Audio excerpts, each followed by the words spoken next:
Hello दोस्तों, my self Kakun. Welcome to Eduporium classes.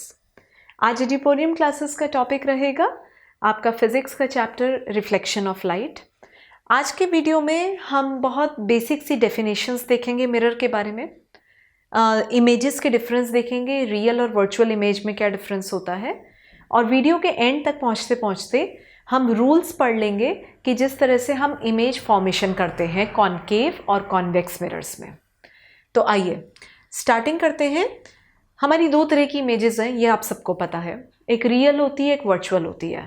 तो ये तो पता है कि वर्चुअल का डिक्शनरी मीनिंग अगर हम देखें तो इमेजिनरी। अब ये इमेजिनरी इमेज जो होती है ये बनती कैसे है और रियल कैसे बनती है, समझना ये है। देखिए यहाँ पे एक छोटा सा डायग्राम बनाया है मैंने। एक कार्डबोर्ड का पीस है, यहाँ पे एक कैंडल रखी है जो आपका ऑब्जेक्ट है। इस कैंडल से कुछ इंसिडेंट रेज आ रही हैं इस कार्डबोर्ड के ऊपर।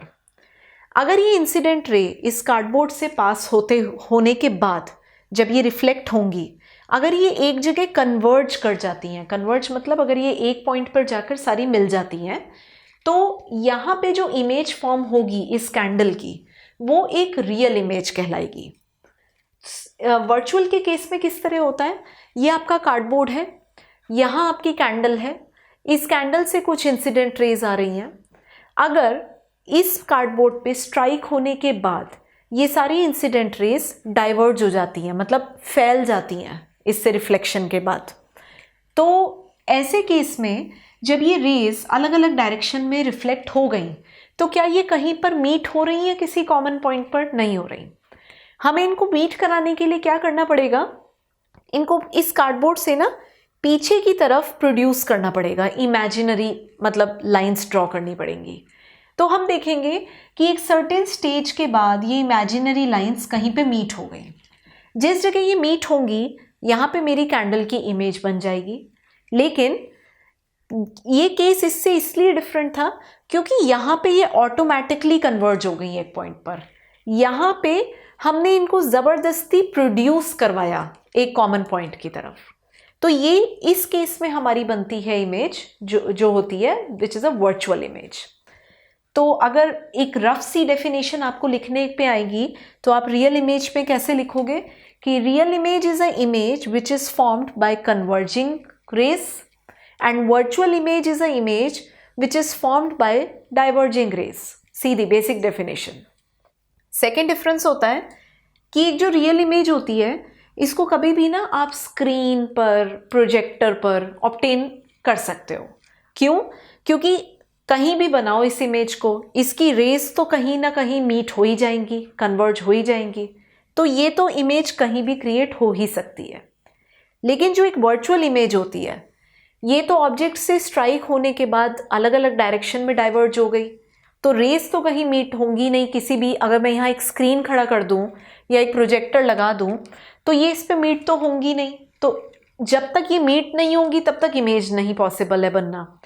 और पीछे को आर्टिफिशियली प्रोड्यूस कर कर अगर बनानी है तो फिर वो किसी भी केस में प्रोजेक्टर्स पे तो आने नहीं वाली। तो ये सेकेंड डिफरेंस होता है हमारी रियल और वर्चुअल इमेज का, कि real images can be produced on a screen but virtual images can not be produced on a screen. एक बड़ा कॉमन सा एग्जाम्पल है वर्चुअल इमेज का। हमारे घर में, हर किसी के घर में मिरर लगा हुआ है जिसमें हम रोज़ खुद को देखते हैं। उसमें जो हमारी इमेज क्रिएट होती है वो एक वर्चुअल इमेज होती है। It is just an illusion, हम एक्चुअल में मिरर के पीछे नहीं हैं। तो क्या आप उस इमेज को एज इट इज़ किसी स्क्रीन पर ऑब्टेन कर सकते हैं? नहीं कर सकते। So this is the most common example of a virtual image. अब सेकेंड स्लाइड की तरफ मूव करते हैं जिसमें हम अपने कॉनकेव और कॉन्वेक्स मिरर की बेसिक 5-6 डेफिनेशंस को स्टडी करेंगे। चलिए सेकेंड स्लाइड में अब हम अपनी कुछ बेसिक डेफिनेशंस पढ़ेंगे एक एक कर कर कॉनकेव और कॉन्वेक्स मिरर में। देखिए ये हम सबको पता है कि जो भी हमारे मिरर्स बनाए जाते हैं वो हमेशा एक हॉलो ग्लास के स्फेयर में से कट करके बनाए जाते हैं। मतलब पहले एक ग्लास का स्फेयर होता है, उसमें से कुछ पार्ट कट करके अगर वो केव की शेप में निकाला जा रहा है तो कॉनकेव होगा। फिर उसके पीछे का जो पार्ट है उस पर एक सिल्वर या एल्यूमिनियम पॉलिश दे दी जाती है और इस तरह करके एक मिरर तैयार किया जाता है। सेम वेज इधर कॉन्वेक्स में इस तरफ पॉलिशिंग कर दी जाती है और जो इसका रिफ्लेक्टिंग सरफेस हो जाता है वो ये बल्जिंग सरफेस होता है। तो अगर हम देखें, जितनी भी हम इसकी डेफिनेशंस पढ़ेंगे वो हम इस पूरे स्फीयर को ध्यान में रखते हुए पढ़ेंगे। तो अगर सबसे पहले हम सेंटर ऑफ कर्वेचर की बात करें, जिसको हम C से डिनोट करते हैं, तो ये पॉइंट होता है, this is the centre of the entire hollow sphere of glass. तो इस पूरे हॉलो स्फीयर ऑफ ग्लास का जो सेंटर था उसको हम C से डिनोट करते हैं। सेकेंड अगर हम देखें, pole is denoted by P, capital letter P। और पोल जो होता है, अब ये देखिए आपका मिरर यहां से लेके यहां तक है और ये कॉन्वेक्स मिरर इस पॉइंट से लेके इस पॉइंट तक है। तो इस पूरे मिरर के सरफेस का जो ठीक सेंटर मोस्ट पॉइंट है ये आपका P होता है। सेम वेज यहां पे this is the centre most of this convex mirror. Third अगर हम देखें, radius of curvature, capital R। अब ये जो रेडियस ऑफ कर्वेचर होता है, it is the radius of this hollow sphere of glass. पूरे ग्लास स्फीयर का जो रेडियस था वो होता है हमारा रेडियस ऑफ कर्वेचर। यहां पे अगर हम देखें तो this is the capital R। Fourth, aperture होता है आपके मिरर का सरफेस, M से लेके M डैश, यहां से इस तरह, और यहां पे अगर हम देखें तो M से लेके M डैश, ऐसे। फिफ्थ अगर हम देखें, प्रिंसिपल एक्सिस। अब प्रिंसिपल एक्सिस वो एक स्ट्रेट पैरेलल लाइन होती है जो इस मिरर के सेंटर से होती हुई पोल को क्रॉस करती है, इस तरह। यहां पे अगर हम ड्रॉ करें तो इस तरह सेंटर से होती हुई पोल को क्रॉस करेगी। So this is your principal axis. ये 5 डेफिनेशंस होने के बाद अब हम मूव करेंगे कॉनकेव और कॉन्वेक्स मिरर के फोकस और फोकल लेंथ के ऊपर। तो अगर अब हम अपने कॉनकेव और कॉन्वेक्स मिरर के फोकस की बात करें, देखो ये है हमारा कॉनकेव मिरर, ये आपकी यहाँ पे रिफ्लेक्टिंग पॉलिश सरफेस है, ये आपका रिफ्लेक्टिंग सरफेस है। इस पे जो भी इंसिडेंट रेज आएंगी वो इधर से आएंगी, ऐसे, इस तरीके से। बीच में हम प्रिंसिपल एक्सिस जरूर डाल देते हैं। This is your principal axis. ये प्रिंसिपल एक्सिस पोल से पास करती है सेंटर को सेंटर से होते हुए। ये आपकी एक और इंसिडेंट रे आ गई।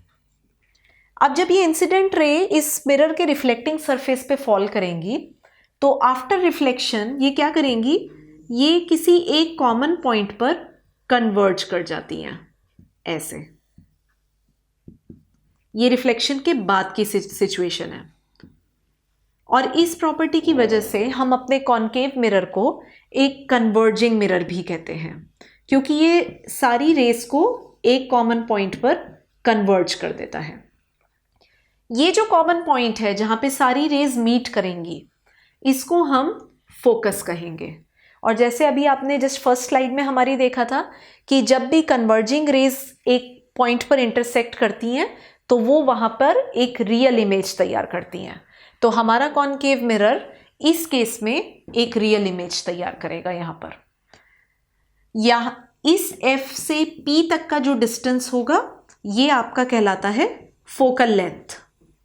और एक बात आपको हमेशा ध्यान में रखनी है, C से लेके P तक का जो डिस्टेंस होता है that is always twice of your focal length.